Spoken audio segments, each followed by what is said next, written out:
I ran away from home for the first time at 16 years old. Blondi is currently going through a gender transition.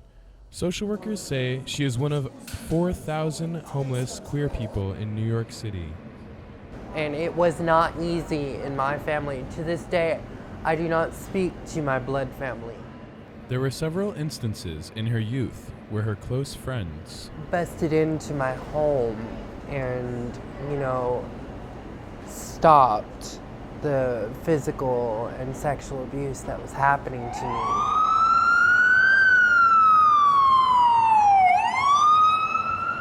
Sadly, her circumstances are not uncommon. Thousands of queer and transgender people, like Blondi, have settled in New York City, leaving behind histories of abuse and discrimination. New York has become a haven for LGBTQ youth because it offers healthcare, housing, and rehab.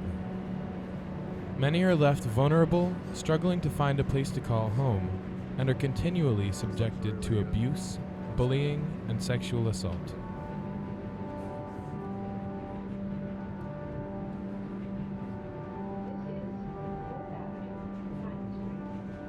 Social workers say those who are desperate resort to sex work, putting them at risk of HIV and addiction.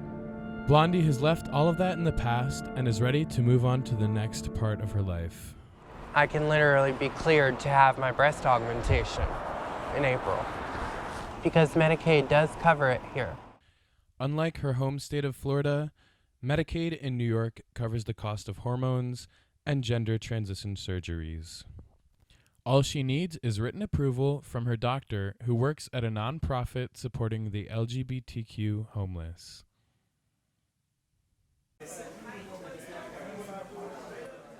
Well, this is New Alternatives, the space where we meet to have free Sunday dinner and where we go to get our case management services. New Alternatives has helped me immensely ever since I was a teenager. Blondi was raised as a Jehovah's Witness, so her family never celebrated holidays or birthdays. Happy birthday to you. Really, I've had two firsts this year. I had Christmas presents from New Alternatives.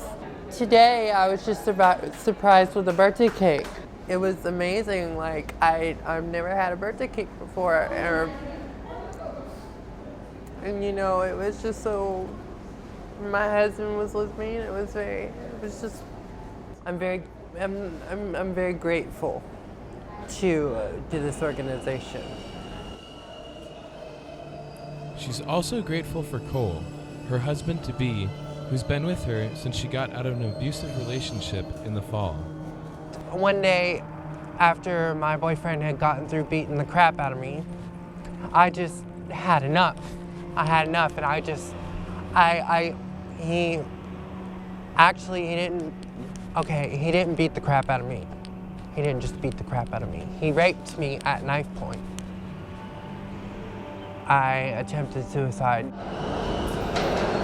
Fearing that she would be killed by her ex-boyfriend, she did not report the crime to the police.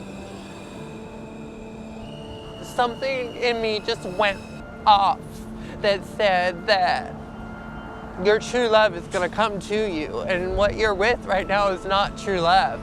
That was sick. That was abuse. Blondi is lucky to have survived this trauma. News organizations nationwide show a disturbing pattern of trans people as murder victims.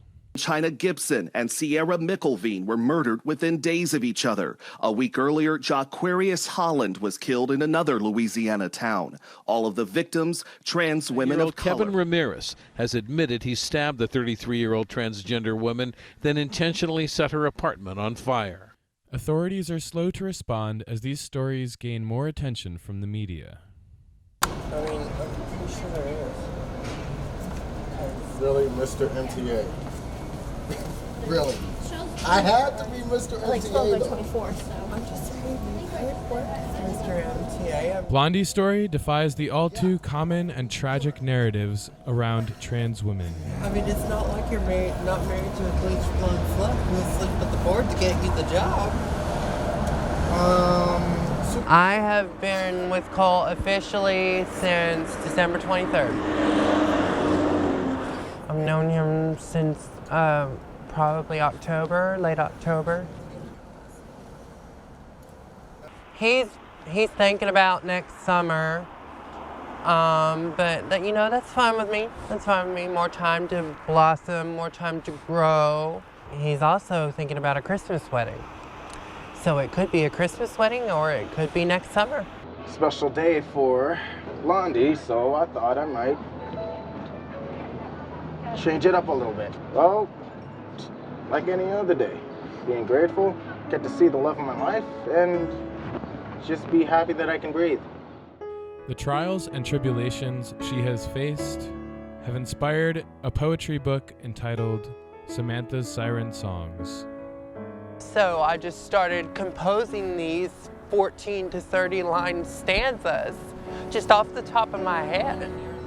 It's like I was struck by a muse, and I don't know. That's all, I don't know, and the muse still keeps coming. You see, I was very mature. Behind these hazel eyes, a secret bore. Blondi has triumphed through incredible vulnerability. She's just one of a vastly overlooked population of trans people forced to live on the streets or in shelters. Some labeled me as loose. I didn't care, for them I had no use. A necessary evil plot against that family was sought. You see, that man, he saved me from that woman's insanity. I said, touch me now, I double dare, and just let me be lost in your stare. He said, come meet me after dark at my house behind the park. In that moment, I went all the way. Destiny was made clear on that day.